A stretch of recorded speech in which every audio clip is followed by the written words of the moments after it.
एक महत्त्वाची बातमी, घाटकोपर होर्डिंग अनधिकृत होर्डिंग दुर्घटनेमध्ये 14 जणांचा मृत्यू झालेला आहे, तर 74 जण या दुर्घटनेमध्ये जखमी झालेले आहेत। त्यांच्यावर रुग्णालयामध्ये उपचार सुरू आहेत। दुर्घटनास्थळी अद्यापही काही जण अडकल्याची माहिती मिळते आणि त्यासाठी एनडीआरएफ युद्ध पातळीवर काम करत आहे। दरम्यान या प्रकरणी होर्डिंगच्या मालकाविरोधात सदोष मनुष्यवधाचा गुन्हा दाखल झालाय। तर आपण ही दोन दृश्य पाहतोय। 14 जणांचा मृत्यू झालाय, तर एनडीआरएफ कडून बचाव कार्य सुरू आहे।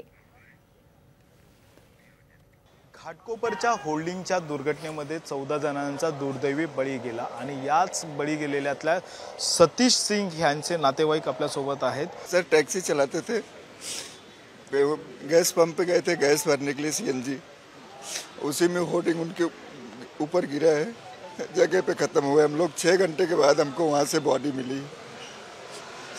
उनको कितने लड़के हैं? क्या उनको 3 लड़के हैं सर, एक लड़की है, उसका शादी हो गया है। कमाने वाले घर में यही अकेले ही थे सर। अभी सब पूरा इनके ऊपर ही लोड है सर। कहाँ पे रहते थे ये? नाला सुपारा में रहते सर, बेस्ट में। पापा ऐसा टैक्सी चलाते थे नॉर्मल, उनका मोबाइल कभी ऐसा बंद नहीं आता था। तो उनका मोबाइल 3:30 बजे के बाद से बंद था। 3:30 के बाद तो फिर टेंशन हुआ, फिर मामा को कॉल लगाया। मामा ने बोला नहीं, मेरा भी 3:30 बजे लास्ट बात हुआ था। तो फिर उनका ईमेल आईडी मेरे पास था, तो उससे उनका मोबाइल ट्रैक किया तो अपना ये पेट्रोल पंप के इधर पे डीबी चौक के पास उनका दिखा रहा था। और फिर न्यूज़ में भी देखा कि ऐसा ऐसा हादसा हो गया है। तो फिर बाद में हम लोग सब लोग वहाँ से निकले, यहाँ पे आए और लेते देते इतना टाइम हो गया अपने को, कितना 10 12 डेढ़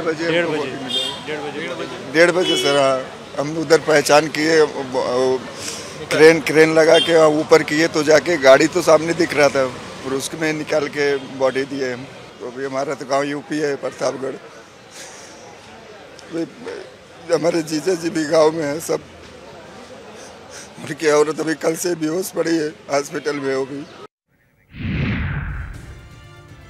तर एक महत्त्वाची बातमी, होर्डिंग दुर्घटनेमध्ये बीएमसी आणि जीआरपीची भूमिका संशयास्पद आहे। होर्डिंग उभारण्यापूर्वी जीआरपी आणि एजन्सीने पालिकेची परवानगी तसंच ना हरकत प्रमाणपत्र का घेतलं नाही असा सवाल आता उपस्थित केला जातोय। मुंबईमध्ये केवळ 40 बाय 40 फुटी होर्डिंग्सना परवानगी असताना 120 फूट बाय 120 फुटी होर्डिंग कशी उभी राहतात असा सवालही उपस्थित केला जातोय। तर एजन्सीवर सदोष मनुष्यवधाचा गुन्हा दाखल झाला, मात्र पालिका आणि जीआरपीच्या भूमिकेचं काय या संदर्भात महत्त्वाचे मुद्दे समोर येणं गरजेचं आहे।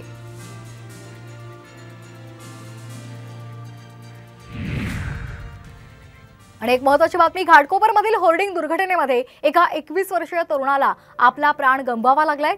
पेट्रोल पंपावर पेट्रोल भरण्यासाठी भरत राठोड हा तरुण गेला असताना त्याच्यावर काळानं घाला घातलाय। त्यामुळे राठोड कुटुंबियांचा कमावता मुलगा गेलेला आहे। भरत राठोड हा कुटुंबातील मोठा मुलगा होता, तसंच तो त्याच्या घरातील कुटुंबाचा कमावता होता। त्याच्या जाण्यामुळे परिसरामध्ये हळहळ व्यक्त केली जाते।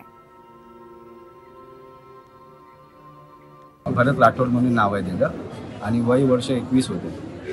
अल्ताफनगर गोळीबार रोड गणेश चौक इथे राहत होता। घरची स्थिती बघायला गेलं तर खूप गंभीर आहे त्याच्याकडे, कमवणारं कोणी नाही आहे। छोटा भाव आहे, आता जस्ट 12-13 दिवस झाले वडिलांना इथं राजवाडीमध्ये ॲडमिट केलं होतं। आता जे डिस्चार्ज दिला तिला कालच्या 2 दिवसात। आईचं कोरोनामध्ये निधन झालं। आता कमवणारा एकटाच आहे तो।